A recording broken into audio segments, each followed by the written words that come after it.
Olá pessoal, tudo bem? Que Deus abençoe a todos, né?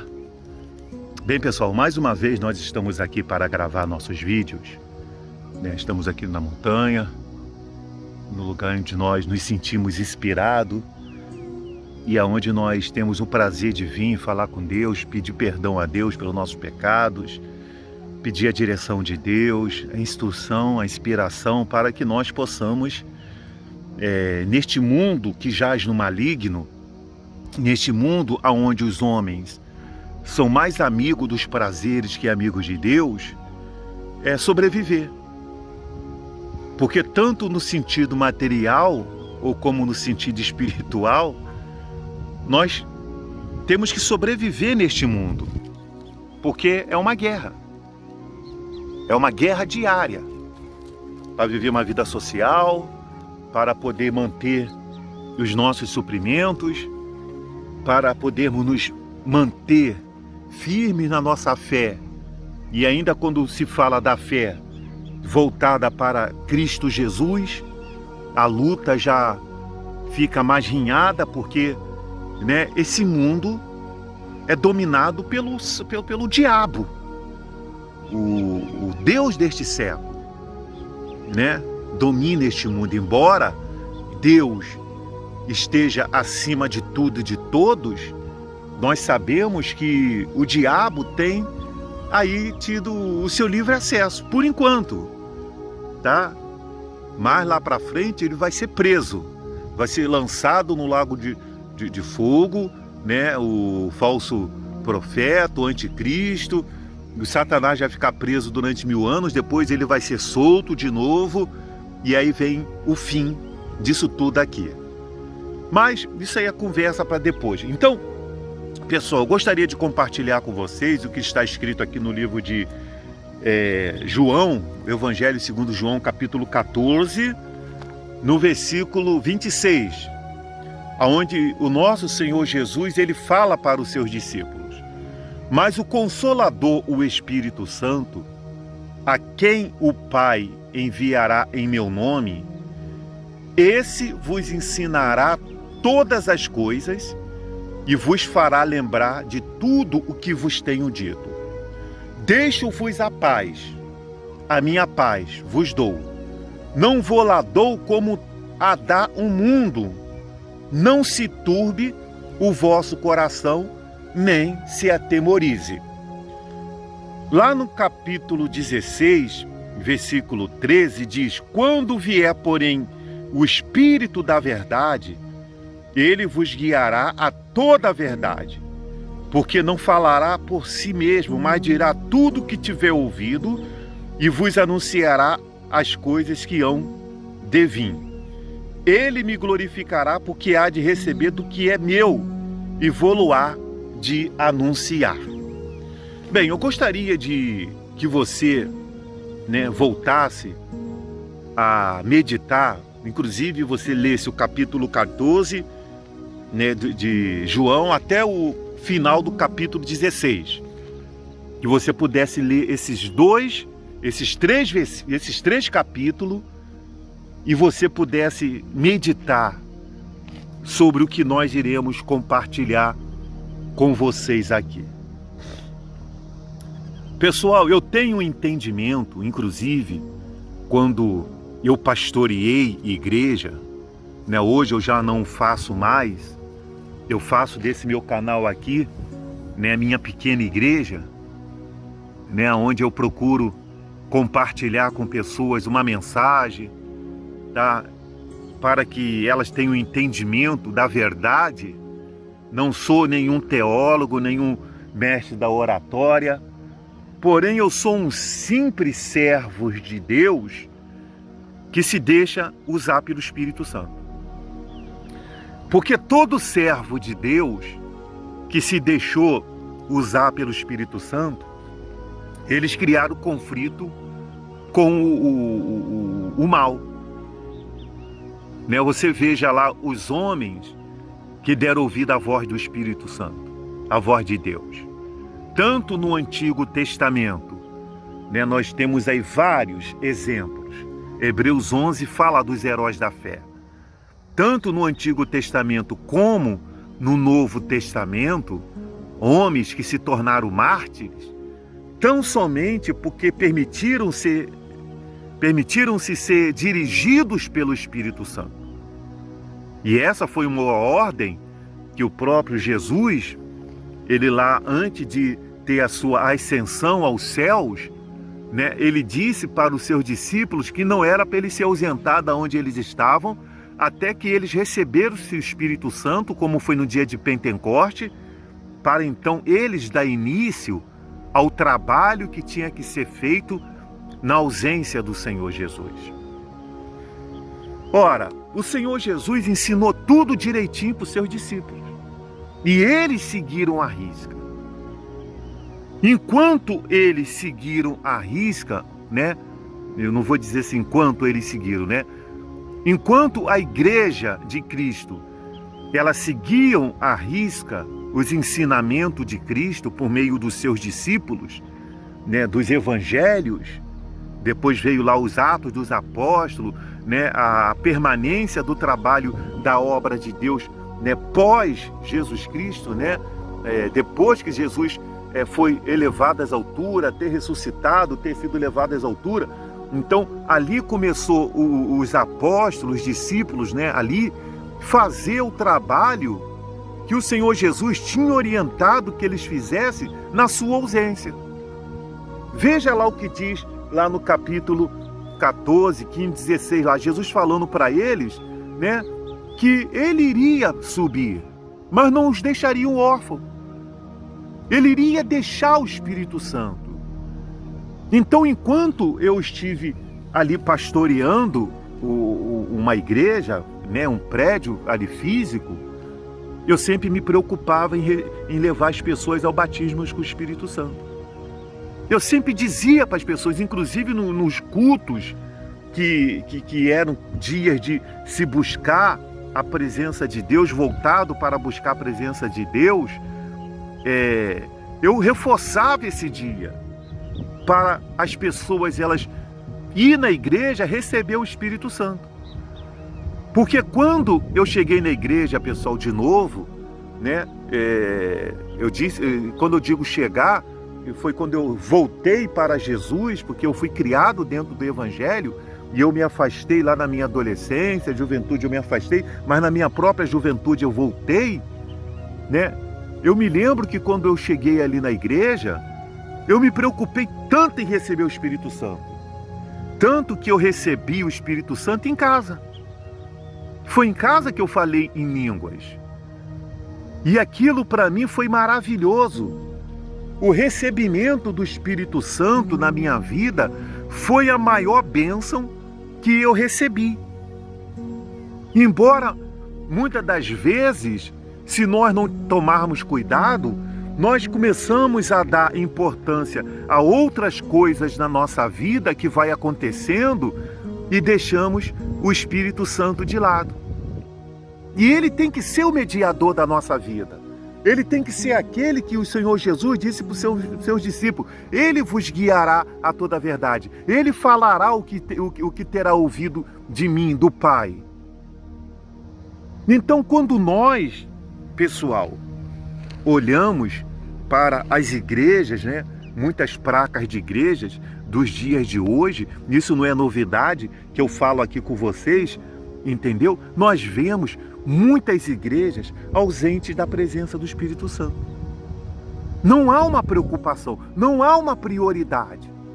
A prioridade é enriquecer as pessoas, é dizer para as pessoas que vocês vão ter vitória, que vocês vão conquistar e vai vencer, vencer, vencer, vencer, vencer, e que você vai conquistar isso, vai conquistar aquilo, que você vai ter helicóptero, que você vai ter mansão, louvar o tempo todo, louvando, e uns louvores sem pé, sem cabeça, que está mais ali exaltando quem está cantando do que propriamente a Jesus. Tanto que o cantor, a harpa cristã, foi abolida em muitas igrejas. Ela foi jogada de lado, a harpa cristã. Não que ela não venha ser inserida né, passar por uma atualização, né, de colocar-se outros hinos, né, ou outras canções, ainda que acontecesse, e isso tem que ser uma coisa muito bem pré-selecionada, as músicas que vai levar o púlpito para levar as pessoas a louvar, porque tem músicas aí que, pelo amor de Deus, pessoal, é sem pé, sem cabeça, é totalmente artística, e não um louvor e adoração a Deus. Então, meus irmãos, tem muitas igrejas que não têm essa preocupação. Qual é a preocupação de muitas igrejas no momento? Elas estão mais voltadas, elas estão mais preocupadas em se envolver em briga política do que propriamente fazer o que nós falamos no último vídeo, de interceder pelas autoridades governamentais. Aí fica essa falácia aí, um falando assim, a igreja tem que se envolver com política, a igreja não tem que se envolver com política. E aonde foi na Bíblia lá que a igreja se envolveu com política? Me diz aí na Bíblia. Me pega aí a história da Bíblia. Eu estou falando aqui na Bíblia. Vamos pegar a Bíblia de Atos, lá Romanos, Coríntios. Vamos pegar lá, né, o nascimento da igreja, porque nessa época aqui já existia política. Me mostra na Bíblia aonde foi que a igreja se envolveu com política. Aonde foi? Quando Paulo e Silas estavam presos, eles foram lá conversar com o rei, sei lá, com o governador, ou eles estavam em oração?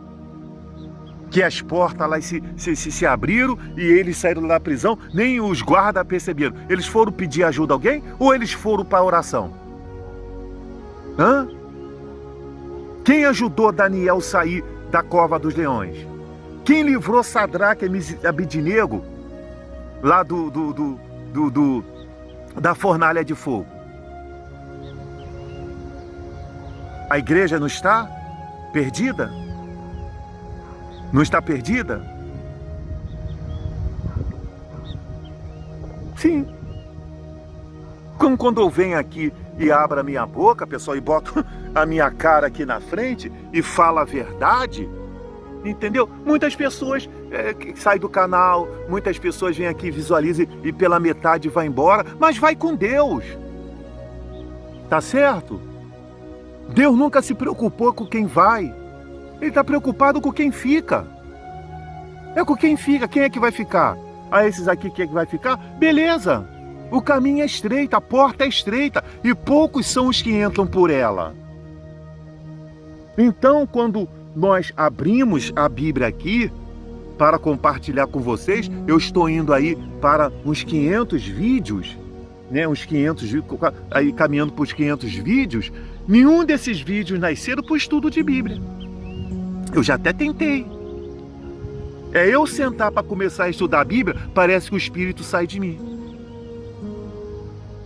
Eu nunca consegui estudar a Bíblia. Eu estou sendo sincero para vocês. Não estou mentindo não. Diante desse sol aí, ó, desse sol que me ilumina, diante do Espírito Santo que está aqui na minha boca agora, eu nunca consegui estudar a Bíblia. Já tentei, já peguei livros para sentar, para começar a estudar, eu já peguei caderno para me sentar, eu não consigo. Porque o Espírito Santo me fez entender o seguinte, quem te inspira sou eu. Examinai apenas a Escritura, para tomar conhecimento do que nela está escrito. Vá lá, examina. Examina.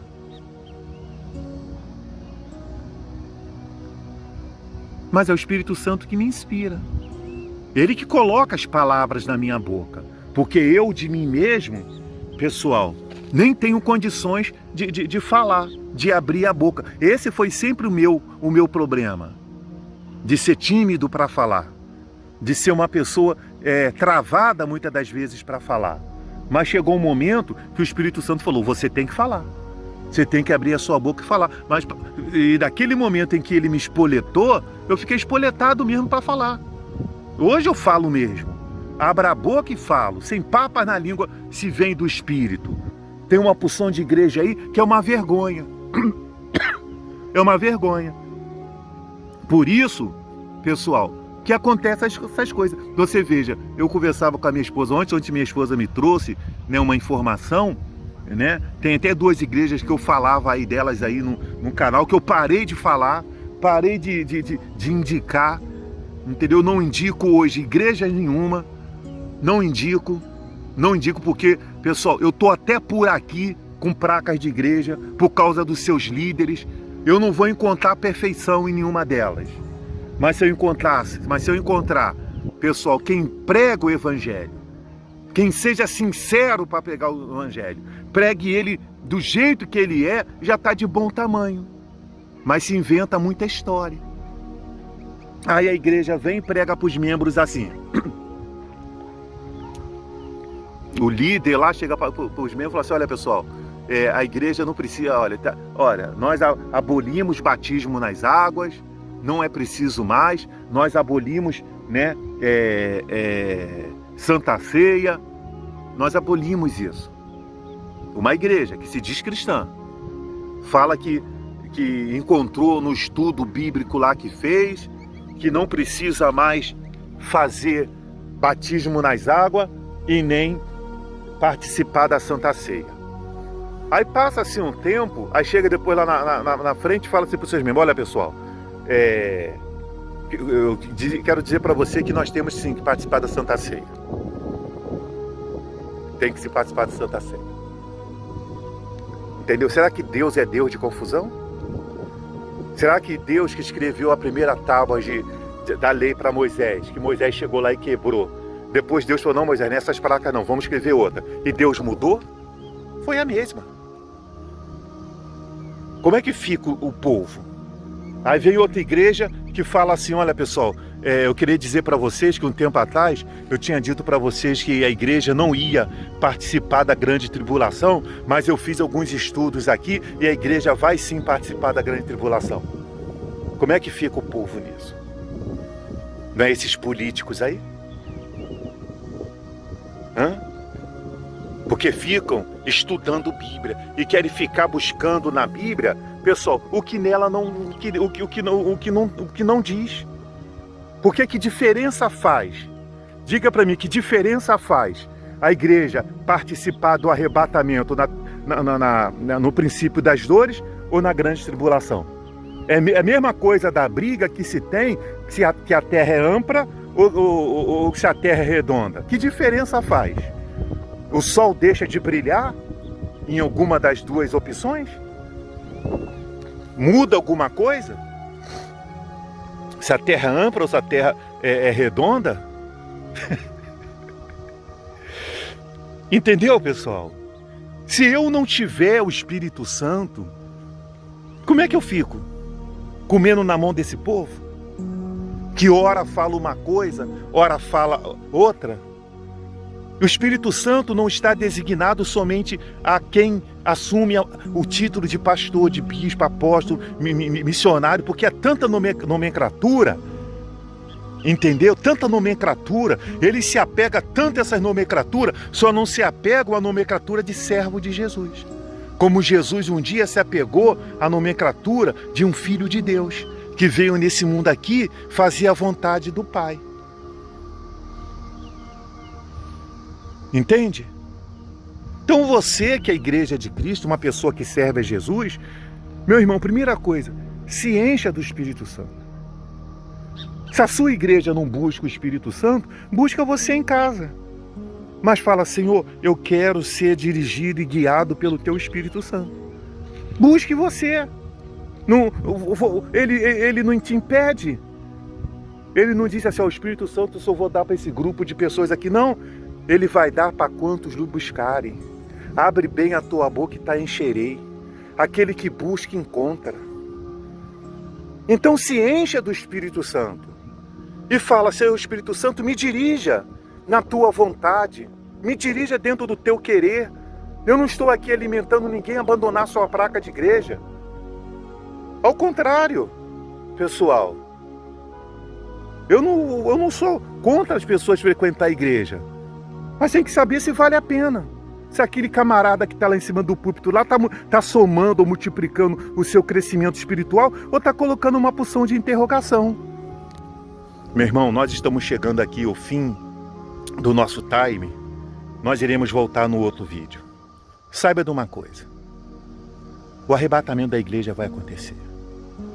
E o importante é que no momento em que isso acontecer, nós estejamos preparados para subir com ele. Tá certo? Que Deus abençoe a todos e até o próximo vídeo.